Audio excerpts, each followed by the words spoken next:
What's up, guys? How's everybody doing? Ohio State football versus Penn State instant reaction video here on Scarlet and Great. Thank you for joining us. What a game. What a game. I'm going to crack open the Coke Zero because it's delicious. They're not even a sponsor, but hey, I would take it. I'd be like Nick Saban. Nice, get sponsored. What's up, guys? So the Buckeyes come up huge in the fourth quarter. What a beautiful fourth quarter. What about a game with some positive drama for once? Instead of that slow Iowa chug-along drama, we got some positive drama for once. I, for one, loved it. That was the most, that late Travion Henderson run where I'm screaming, get to the sideline so he can outrun and out-angle the defender. Oh, I was so fired up. Then, of course, Cade Stover's run. And then how about Ohio State's big-time defensive guy, JTT Tuimoloau? Wow. Comment JTT if you love this kid. The way he came up, wrecking plays, just beating his man. You get a sack, then you get a strip sack, and then I can't tell you how impressive that last interception was. That was not a tight end matched up with him. That was an offensive tackle that he out-leveraged, shoved to the ground, and then jumped and caught the pass. What a fantastic play by JTT, and then running in for the touchdown, obviously, to kind of break the game open and seal the deal. This is why, hey, aren't you glad we all look like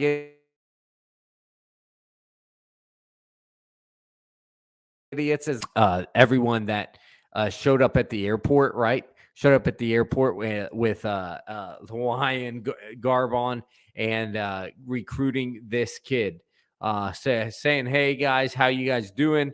What's up, Mr. Anderson? Always faithful here. Comment JTT, please, below if you love this kid. All right, we got a comment from the UK. What's up? I'm glad you guys are watching.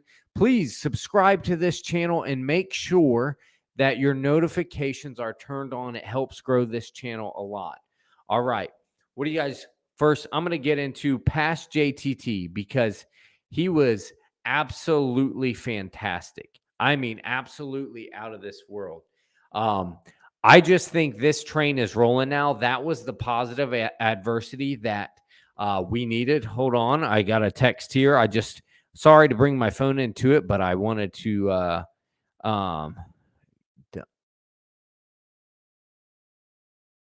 actually, I'm texting Coach Zach. He is in Cincinnati for a softball tournament. I was asking him if he wanted to go live with us. Looks like that is not going to happen. So, anyways, JTT came up huge. Cade Stover, what a run.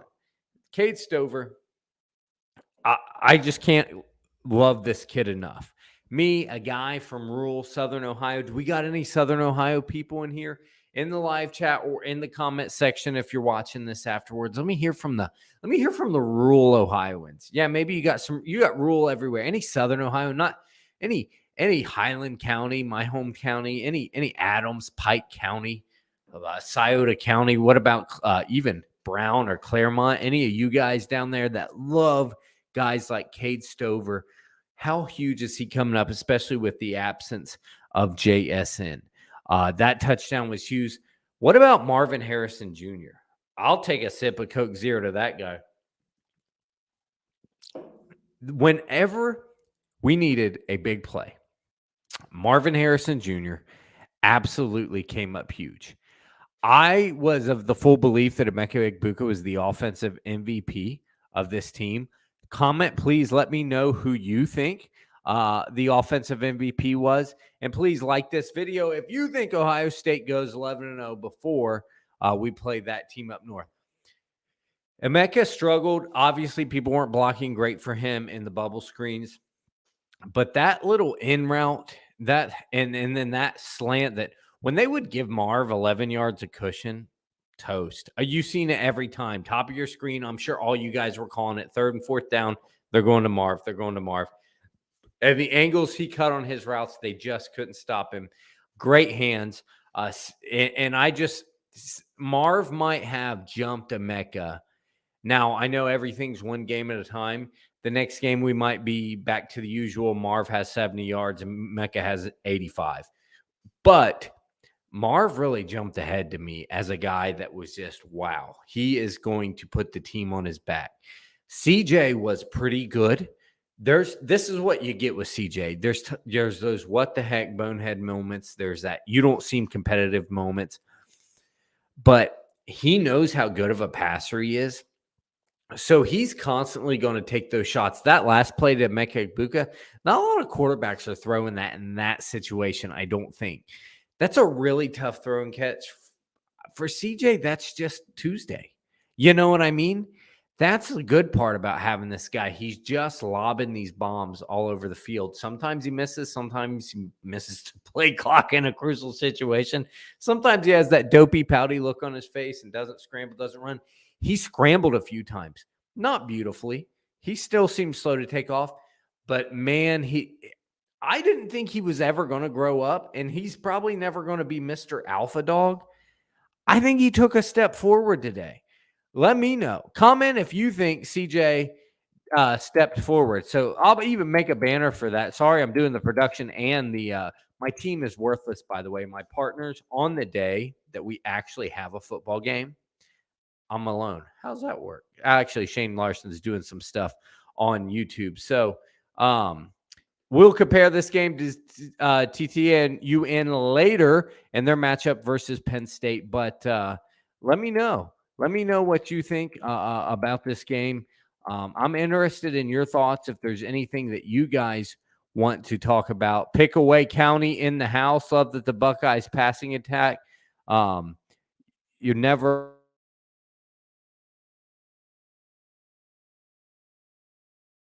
alone. Yeah, MHJ not scared of the moment. MHJ was not scared of the moment at all. What do you guys think about this? I want to get into this play calling. All right. A lot of people, I even saw one guy tweet that he thinks Ryan Day should be fired. He probably would even look at that and go, okay, that was the middle of the game. I'm reactionary. I get it. There was some times plays don't work out. But this is what I think people need to take into consideration. Number one, this is why you recruit. This is why talent beats everything, right? Check this out. That play call with Henderson for touchdown. Nice play call, right? It was blocked really well. Cade Stover blocked two guys. Did Ryan Day call for Cade Stover to block two guys and he just magically do it? Did Ryan Day call for Henderson to outrun everybody? Did Ryan Day call for Cade Stover to break three tackles and then drag someone in the end zone? Did Ryan Day call for JTT? Did Jim Knowles call for JTT to pick six, throw a tackle down and pick six? No. So sometimes when people don't hold up their blocks and they blow up the play, Ryan Day didn't call them to not execute. Again, sometimes there will be calls that the defense just had snuffed out, and it's not a great call. That happens to everybody. But I think Ryan Day is the best play caller Ohio State's ever had. You guys go back to the Ed Werner days if you think that this is a bad play calling scheme. And eventually it breaks open, right? My point is execution is what is key here. Did Ryan Day call for CJ not to snap the ball and take a delay game? Matters so very much. You have these studs on the team, they will break a game wide open. I'm interested in your thoughts. If you guys really think that the recruiting is what won this game. I could argue recruiting won this game because Penn State played, man. Penn State at home, it wasn't at night, but they still whited everything out. It was a beautiful sight. They were hyped. They were into it. Sean Clifford played really – look, Sean Clifford's usually terrible under pressure. Besides the two – second half, he was not – he was pretty accurate. He was a pretty accurate guy. If Sean Clifford played that game every time, Penn State would finish seasons 10-2 and 11-1, right? Do you agree? I'd like to know your thoughts on that. But recruiting won this game.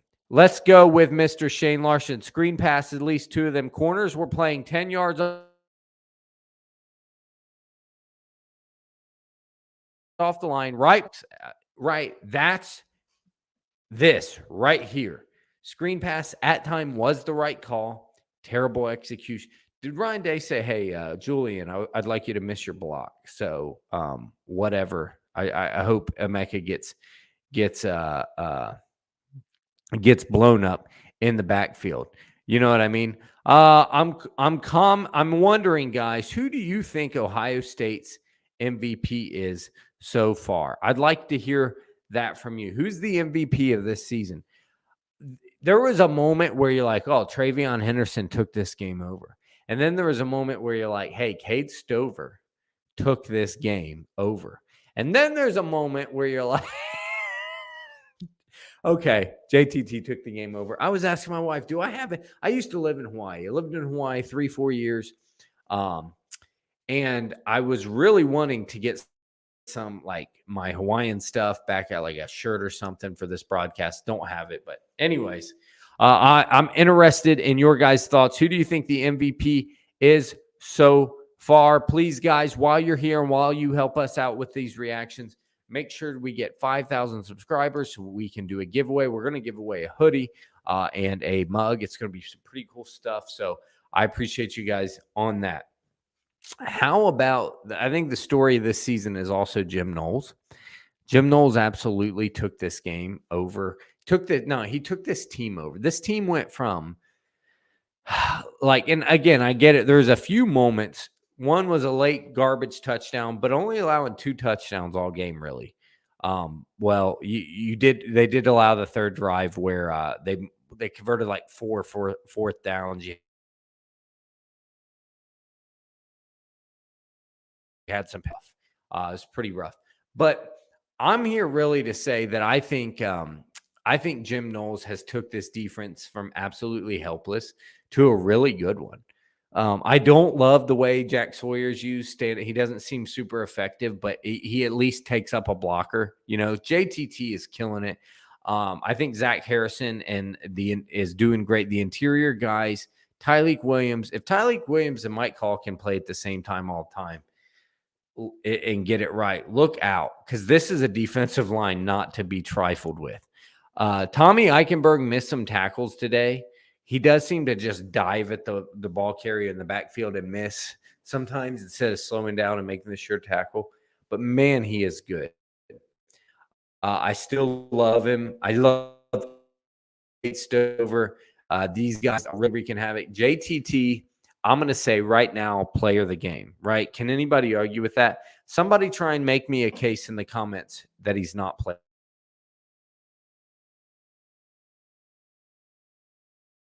of the game. I'd be interested in hearing that. Somebody might, one of the Gen Z guys might say CJ because they always do, but we'll see. We'll see what you think. All right. So where do we go from here? This is what I think is next. I think you have to work on the things you're not good at.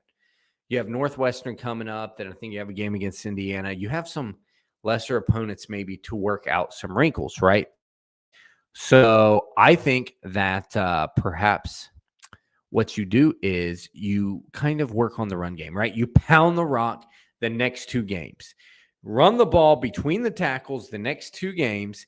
And I think that is really going to increase this team's production going forward.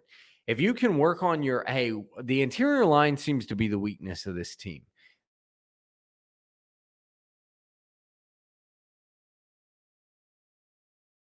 The interior run, I'm not saying we have to be, the old school Pittsburgh Steelers pounding the ball, but we have to at least be respectable at it so that way we can play complementary football. The fourth quarter was perfect. The fourth quarter was, hey, this is a passing team. The pass is the strength of the team, but look what happens if you give us the right run looks or you get a little imbalanced on us. We can gash you and we can run the ball effectively. We don't have to be 50-50 balanced. I think if we run for 170, I mean, we can be pretty unbalanced with as good as his passing tech. You want 500 yards in a game? I think you only need to run for 175 of them. And what's that leave? 325 through the air. I think that's plenty balanced enough. Shoot, I think you can go 150, 350. You're like talking me down on a car here. I think we can go 150 and 350 and still do well. So where do we go from here? I think the Buckeyes are poised. This is the test they need. I think CJ grew up a little bit. His testosterone count, he might have to actually shave a little bit now, is a little bit higher. He's already a freakish throwing talent. So let me know what you guys think. Coming up, we got a couple games that shouldn't be let down games. Too bad. We should just be able to plow through. Maryland's a little sketchy right before that team up north. Last time we played Maryland right before that team up north, it was an overtime win. Me and Florida Corey and some of my friends, Bill and Kim, were there as well as my wife. That was a scary game. You hope you don't see that. We don't have a terrible defense this year. It is kind of a look-ahead game. But I'm interested in where we go from here. I think Ohio State works on pounding the rock the next couple games, although you do have some injury issues. Hopefully we'll do an injury video about Mayan Williams a little bit later in the week. This is our 16-minute magic mark, guys. That's what the video threshold seems to be, so we're going to go ahead and shut it down. I really appreciate you guys, and we're here till next time. Please like the video. Help us grow this channel. Costs you $0. If I can beg of you a favor, like the video, subscribe to the channel. If you're really feeling froggy, leave a comment. Leave an inflammatory comment that other people want to argue with, and then we can get a lot of comments going and really grow the channel. So I appreciate that. As long as we do this, we grow this channel, we keep it free, we continue to give you more videos, more content, and this platform continues to explode because of you, the best fans in the land. Thank you so much. We'll be back next time.